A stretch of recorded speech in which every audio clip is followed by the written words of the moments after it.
जय माता दी बंधुओं, आपके अपने माँ कात्यायनी संस्कार चैनल में आप सभी का हार्दिक हार्दिक अभिनंदन है।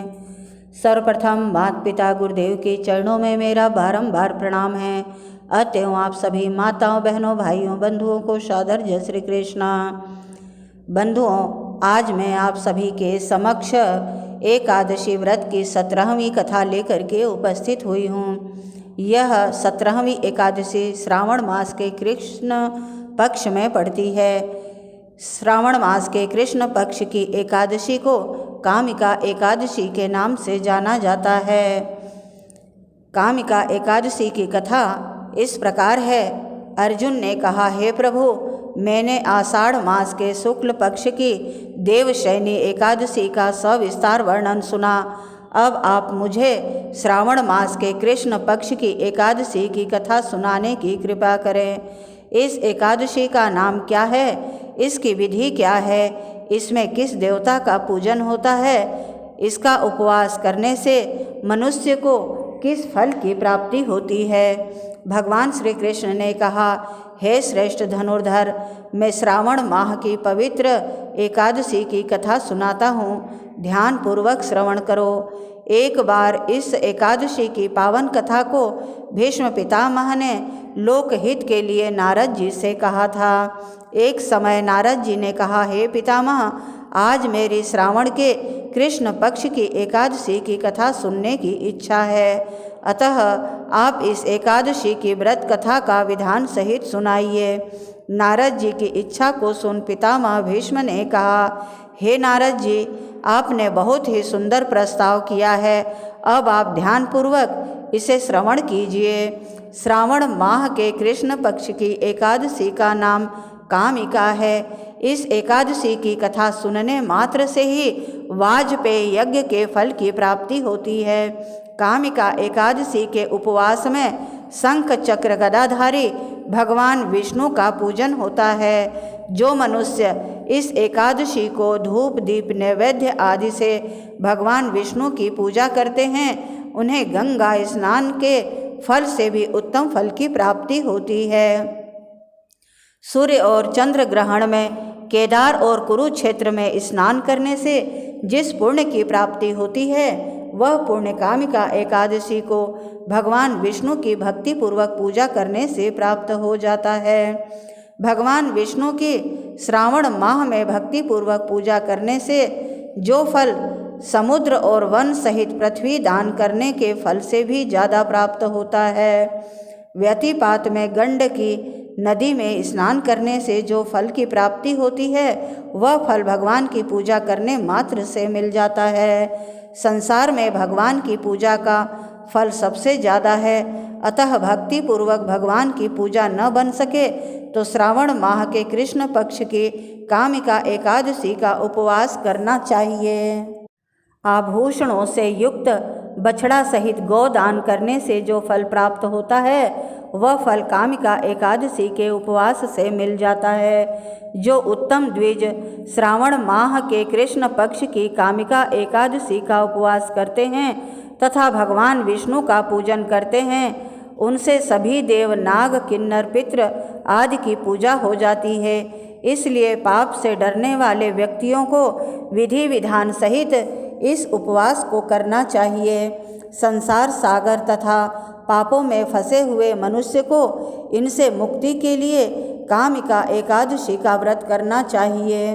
कामिका एकादशी के उपवास से भी पाप नष्ट हो जाते हैं। इस संसार में इससे अधिक पापों को नष्ट करने वाला कोई और दूसरा उपाय नहीं है।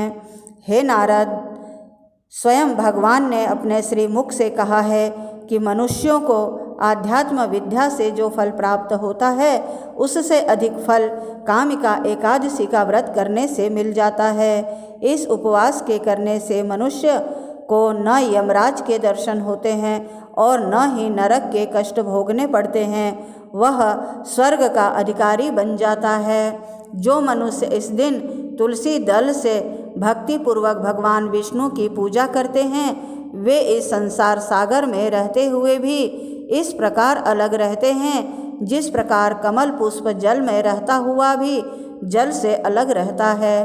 तुलसी दल से भगवान श्री हरि का पूजन करने का फल 1 भार स्वर्ण और 4 भार चांदी के दान के फल के बराबर है। भगवान विष्णु रत्न, मोती, मणि आदि आभूषणों की अपेक्षा तुलसी दल से अधिक प्रसन्न होते हैं। जो मनुष्य प्रभु का तुलसी दल से पूजन करते हैं उनके सभी पाप नष्ट हो जाते हैं। नारद जी, मैं भगवान की अति प्रिय श्री तुलसी जी को प्रणाम करता हूँ। तुलसी जी के दर्शन मात्र से मनुष्य के सभी पाप नष्ट हो जाते हैं और शरीर के स्पर्श मात्र से मनुष्य पवित्र हो जाता है। तुलसी जी को जल से स्नान कराने से मनुष्य की सभी यम यातनाएं नष्ट हो जाती हैं। जो मनुष्य तुलसी जी को भक्तिपूर्वक भगवान के श्री चरण कमलों में अर्पित करता है उसे मुक्ति मिलती है। इस कामिका एकादशी की रात्रि को जो मनुष्य जागरण करते हैं और दीप दान करते हैं उनके पुण्यों को लिखने में चित्रगुप्त भी असमर्थ हैं। एकादशी के दिन जो मनुष्य भगवान के सामने दीपक जलाते हैं उनके पितर स्वर्ग लोक में अमृत का पान करते हैं। भगवान के सामने जो मनुष्य घी या तिल के तेल का दीपक जलाते हैं उनको सूर्य लोक में भी सहस्रों दीपकों का प्रकाश मिलता है। कामिका एकादशी का व्रत प्रत्येक मनुष्य को करना चाहिए। इस व्रत के करने से ब्रह्म हत्या आदि के सभी प्रकार के पाप नष्ट हो जाते हैं तथा व्यक्ति यह लोक में सुख भोग कर प्राणी अंत में विष्णु लोक को जाते हैं। इस कामिका एकादशी के महात्म्य के श्रवण व पठन से मनुष्य स्वर्ग लोक को प्राप्त करते हैं। बोल एकादशी महारानी की जय। लक्ष्मी नारायण भगवान की जय। इस प्रकार कामिका एकादशी की कथा व महात्मा पूर्ण हुआ। अब भक्तजनों कथा का सार ग्रहण करें। कामिका एकादशी की कथा का सार इस प्रकार है। भगवान श्री हरि सर्वोपरि हैं। वे अपने भक्तों की निश्चल भक्ति से सहज ही प्रसन्न हो जाते हैं। तुलसी जी भगवान विष्णु की प्रिया हैं। भगवान श्री हरि हीरे मोती सोने चांदी से इतने प्रसन्न नहीं होते जितनी प्रसन्नता उन्हें तुलसी दल के अर्पण करने से प्राप्त होती है। ओम नमः शिवाय। ओम नमो भगवते वासुदेवाय। बंधुओं, यहाँ पर कामिका एकादशी की कथा व कथा का सार, कथा का महात्मा आप सभी को श्रवण कराया। यदि मेरा यह प्रयास आप सभी को अच्छा लगे तो प्लीज़ लाइक, शेयर व सब्सक्राइब अवश्य कीजिए। धन्यवाद बंधुओं। जय माता दी। ओम नमः शिवाय। ओम नमो नारायणाय।